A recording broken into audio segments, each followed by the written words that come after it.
설교를 준비하려고 본문을 보고 망했다.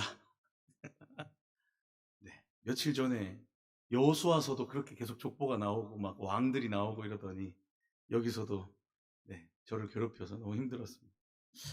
요즘 사람들은 족보라는 단어에 큰 의미를 두지 않는 시대를 살아가는 것 같습니다. 유교적인 전통이 여전히 우리나라 문화 속에 자리 잡고 있지만 족보가 점점 이제 우리의 관심 밖의 일이 되어가고 있습니다. 어릴 때는 늘 아버지께서 어디 박씨에 무슨 공파, 몇 대 손 이런 거를 달달달 외우게 하시고 자주 듣고 배웠는데 요즘은 뭐 어느 가문 출신인지 이런 얘기 잘 안 하고 지금은 내가 지금 어디서 무엇을 하고 있는지가 더 중요하다고 여겨지는 그런 시대를 살아가는 것 같습니다. 근데 오늘 성경은 또 신기하게 좀 다릅니다. 창세기부터 요한계시록까지 계속 족보가 나오고 그 족보를 사용해서 구속사의 흐름을 설명합니다. 하나님이 한 사람의 이름을 기록하시기보다 그 사람의 계보를 통해서 어디에 속한 사람인지를 보십니다. 오늘 창세기 36장 말씀도 족보로 가득한 장입니다. 에서의 자녀들, 자녀의 자녀들, 후손들, 왕들, 통치자들 이런 사람들의 이름이 차례대로 기록되어 있습니다. 단순히 역사적인 정보가 아닙니다. 이 족보는 인간의 눈으로 볼 때 성공한 인생의 족보입니다. 왜냐하면 에서는 많은 자손을 낳았고 많은 땅을 차지했고 왕이 세워졌고 족장을 세우는 강성한 민족을 이루었기 때문입니다. 하지만 우리는 그 많은 이름 중에 하나님의 구속사 계보에 속한 이름이 있는지가 궁금해지는 겁니다. 이 화려하고 좋아 보이고 성공한 사람들의 족보인 것 같은데 이 족보의 마지막에 무엇이 남는지가 우리가 궁금해집니다. 신약의 마태복음 1장에 기록된 예수 그리스도의 족보에는 에서의 이름도 그의 자손의 이름도 단 한 명도 나오지 않습니다. 하나님께서 기억하시는 족보는 인간이 세상에서 세운 명성과 성공으로 결정되지 않는다는 것 여러분 기억하시기 바랍니다. 오직 하나님의 언약 안에 속해 있는가 그 여부로 결정됩니다. 오늘 말씀은 지금을 살아가는 저와 여러분에게 이런 질문을 합니다. 지금 어떤 족보에 당신은 속해 있습니까? 당신이 남기고 싶은 이름은 세상에 남기는 이름인지 아니면 생명책에 기록될 이름인지, 그리고 당신의 자녀는 지금 무엇을 잘 이어받아서 계승하고 있는가? 오늘 말씀을 통해서 하나님 없는 잘됨의 안타까움과 하나님 안에 있는 족보의 영원함을 함께 살펴보면서 예수 그리스도 안에 있는 우리가 어디 속해 있는 자들인지 확인하는 그런 시간 되기를 바랍니다. 오늘 말씀은 그냥 에서 한 사람을 소개하는 것을 넘어서서 에서는 곧 에돔이라 하는 말씀을 1절에도 8절에도 19절에도 3번이나 반복해서 이야기해 줍니다. 이것은 에서가 단순히 야곱의 형이라는 그런 혈통적인 의미를 뛰어넘어서 언약 밖의 민족의 조상이라는 것을 알려주고 있는 표현입니다. 에서는 아브라함의 손자입니다. 이삭의 아들입니다. 언약의 계보에서 출발은 했는데 지금은 그 계보에서 벗어난 사람으로, 그 족보에서 벗어난 사람으로 규정되고 있는 겁니다. 1절에서 5절까지 보면 에서의 아내들과 그 자녀들의 이름이 자세히 기록되어 있습니다.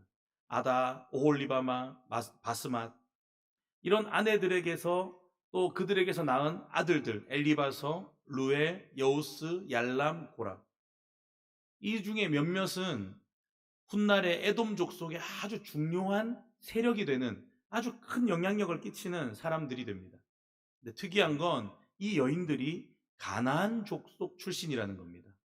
에서가 창세기 26장에서 이미 부모님의 뜻을 거스르고 가나안 여인들과 결혼해가지고 이삭과 리브가에게 큰 근심을 끼쳤다고 성경이 말씀합니다. 다시 말해서 에서의 결혼 자체는 이미 언약의 순결성에 대한 에서의 무시 그리고 에서의 불순종을 보여주고 있는 겁니다. 그리고 6절에서 중요한 전환이 일어납니다. 6절 말씀입니다. 에서가 자기 아내들과 자기 자녀들과 자기 집의 모든 사람과 자기의 가축과 자기의 모든 짐승과 자기가 가나안 땅에서 모은 모든 재물을 이끌고 그의 동생 야곱을 떠나 다른 곳으로 갔으니. 여러분, 그리고 에서가 왜 떠났다고 하냐면 7절에서 이렇게 설명합니다. 그들의 소유가 많아서 함께 거주할 수 없었고. 겉으로 보기에는 단순히 재산 분할, 경제적인 독립으로 보일 수 있습니다. 하지만 이것은 그냥 단순히 집을 떠나고 그런 위치를 옮겨가고 이런 게 아니고 단절입니다. 단절. 더 이상 언약의 땅 가나안에 있지 않고 세일산, 즉 에돔 땅으로 가게 된 겁니다. 여러분, 에서의 삶이 생각보다 하나님의 복을 받은 그런 삶이었습니다. 아까 말씀드렸듯이 자손을 많이 얻었습니다. 재산도 많이 생겼습니다. 영향력도 컸습니다. 한번 다닐 때 옆에 저번에 말씀드렸듯이 400명씩이 끌고 다니는 이런 대단한 사람이었습니다. 근데 이것은 하나님의 일반 은혜, 일반 은총이었습니다. 웨스터민스터 신앙고백서 5장 7항은 이렇게 말씀합니다. 하나님은 악하고 불경건한 사람들에게서도 인자하셔서 그들의 생명을 연장해 주시고 여러 가지 방식으로 그들을 복주시며 그들의 악한 행위를 다양한 외적인 방법으로 막아주신다. 그러나 동시에 하나님께서는 그들의 죄악성을 내버려 두셔서 여러 가지 시험에 빠지게 하시고 그들 스스로 마음의 욕망을 쫓아 방탕하게 하시기도 하신다. 그 결과 그들은 스스로 마음을 완악하게 하며 사탄의 지배를 받게 된다. 줄여서 말씀드리면 하나님께서 일반 은총 주셔서 잘 되는 사람이 있는데 어떤 사람들은 하나님께서 내버려 두셔서 죄 있는데 그대로 두신다는 겁니다. 결국에는 멸망으로 간다는 거예요. 여러분, 에서의 잘됨은 하나님이 복 주셔서 받은 축복이 맞습니다. 하지만 구원의 은혜가 아니라 하나님의 일반 은총, 일반 은혜였습니다. 에서는 하나님의 언약으로부터 멀어졌습니다. 스스로 떠났습니다. 영적인 계보에서 스스로 단절시켜 버렸습니다. 사랑하는 여러분, 오늘날도 마찬가지입니다. 어떤 사람은 교회 안 다녀도 돈 많고 부유하고 성공하고 세상에서 영향력 있는 삶을 살아갑니다. 그러나 그것이 하나님의 특별한 사랑과 구원의 증거는 절대 아닙니다. 이 땅에서의 잘됨은 영원한 생명과는 다른 차원의 복입니다. 하나님의 언약 밖에 있으면서 세상적으로 잘 되기만 하는 인생은 결국 먼지처럼 티끌처럼 사라져 버릴 겁니다. 여러분, 에서가 언약에서 제외됐다는 사실은 성경에서 분명하게 드러납니다. 말라기 1장 2절과 3절은 여호와께서 이르시되 내가 너희를 사랑하였노라 하나 너희는 이르기를 주께서 어떻게 우리를 사랑하셨나이까 하는도다. 나 여호와가 말하노라 에서는 야곱의 형이 아니냐. 그러나 내가 야곱을 사랑하였고 에서는 미워하였으며. 여러분, 이것은 하나님이 그냥 감정적으로 막 미워 죽겠다 이런 게 아니고 언약적으로 구별되는 말씀입니다. 바울도 로마서 9장에서 이 본문을 인용해서 하나님의 주권적인 선택에 대해서 설명합니다. 로마서 9장 11절 말씀입니다. 그 자식들이 아직 나지도 아니하고 무슨 선이나 악을 행하지 아니한 때에 택하심을 따라 되는 하나님의 뜻이 행위로 말미암지 않고 오직 부르시는 이로 말미암아 서게 하려 하사. 하나님께서 에서를 버리셨고 야곱을 택하셨습니다. 그리고 그 계보를 통해서 예수 그리스도를 우리에게 보내주셨습니다. 사랑하는 여러분, 오늘 말씀은 우리에게 큰 교훈을 줍니다. 하나님의 언약을 가볍게 여기고 눈앞에 보이는 잘 되는 복에만 만족하면서 하나님 없는 잘됨을 선택했던 에서. 여러분, 이걸 보면서 저와 여러분은 하나님의 말씀의 공동체 안에 거하고 있는지 우리 자신을 돌아봐야 됩니다. 뿐만 아니라 우리가 하나님의 뜻과 언약을 따라 살아가고 또 결혼하고 또 자녀를 그렇게 기르고 있는지 우리 자신을 돌아봐야 됩니다. 물질 좀 많은 거, 재산 좀 많은 거, 몸 좀 건강한 거, 세상적으로 잘 되는 거, 그런 것에 집중하느라 하나님을 떠나 살지는 않았는지 우리 자신을 돌아봐야 할 줄 믿습니다. 에서의 잘됨을 부러워하기보다 야곱의 언약을 사모하는 그렇게 붙드는 저와 여러분 되기를 간절히 바랍니다. 여러분, 이제 36장 9절부터는 에서의 자손들이 세운 에돔 민족의 조직적인 질서가 나옵니다. 여기 나오는 사람들은 단순한 씨족 공동체가 아니라 왕을 세우고 족장을 세우고 국가의 질서를 이루는 사람들입니다.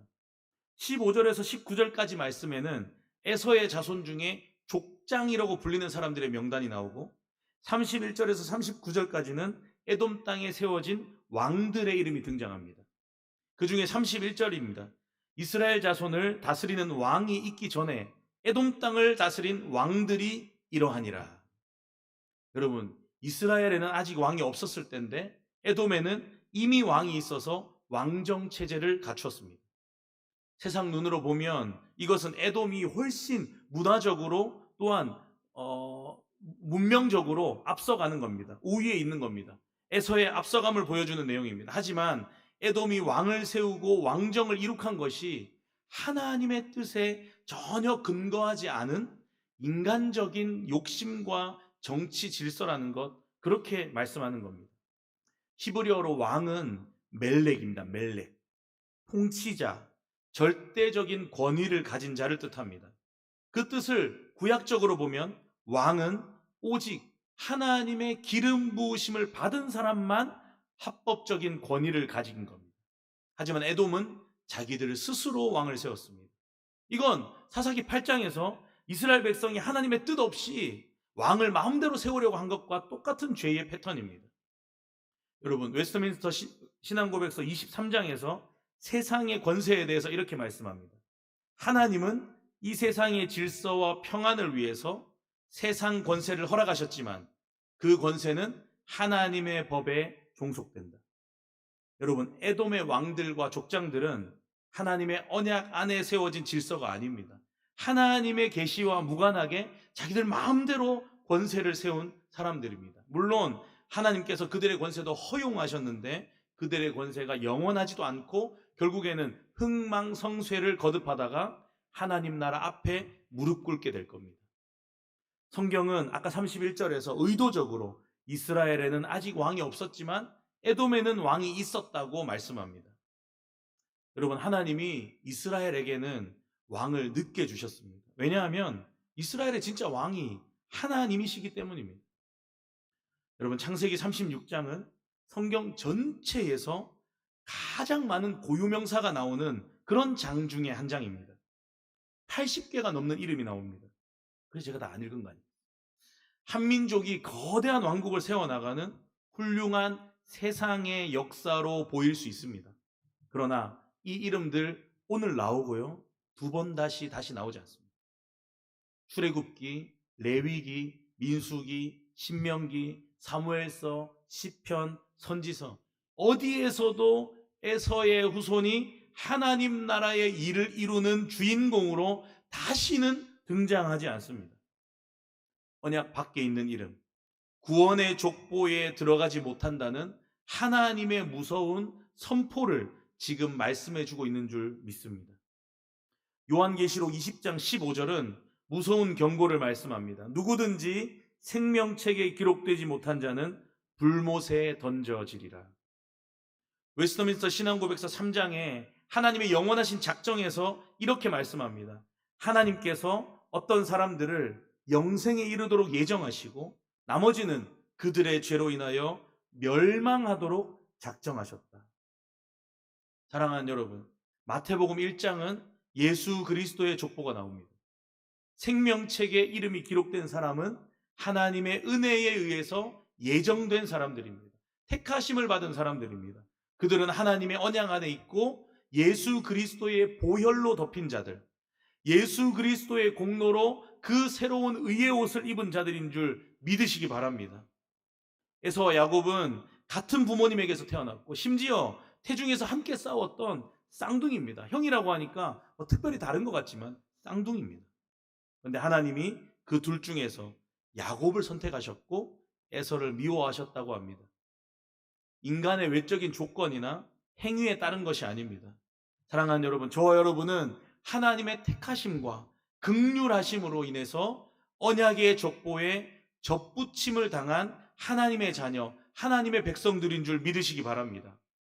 에서는 단절되고 배제되었고 야곱은 접붙여졌습니다.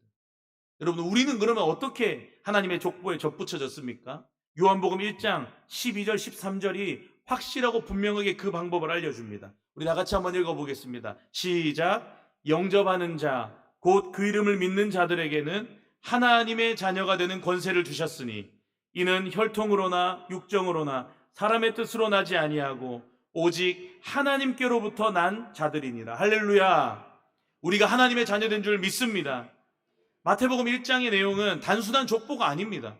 우리를 하나님의 백성 안으로 연결하는 복음의 줄기가 됩니다.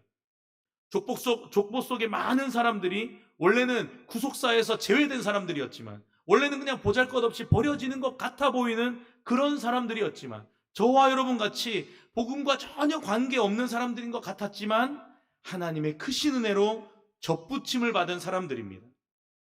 여러분, 이 사실을 분명하게 믿으시기를 축복합니다. 예수님을 믿는 자는 이제 더 이상 에서의 족보에 속한 자가 아니라 야곱, 곧 이스라엘, 예수 그리스도의 족보에 접붙임 받은 자가 되는 줄 믿습니다. 이것이 복음입니다. 근데 여기서 끝이 아닙니다. 우리 하나님은 단지 우리를 구원하시는 데에서 그치지 않으시고, 하나님의 족보에 속한 자들은 그 족보를 이어가는 사명을 갖도록 하셨습니다. 우리 자녀가 하나님의 말씀 안에 살아가도록 인도하는 것, 우리의 가정이 믿음의 명문 가문을 유지해 가는 것, 이 언양 땅이 예수 그리스도의 복음으로 충만하게 채워지는 것, 이것이 바로 오늘 창세기 36장에 저와 여러분에게 주는 도전인 줄 믿습니다. 에서의 족보는 역사책에 화려하게 남았을지 모르지만 생명책에 없습니다. 하지만 예수 그리스도 안에서 우리는 생명책에 이름이 기록될 뿐 아니라 후손들에게도 그 생명책의 족보를 유산으로 남겨줄 수 있습니다. 에베소서 2장 13절 말씀이 우리에게 또 확실한 은혜의 말씀을 전해줍니다. 우리 이것도 다 같이 한번 읽어보겠습니다. 너희가 이제는 전에 멀리 있던 너희가 그리스도 예수 안에서 그리스도의 피로 가까워졌느니라. 아멘.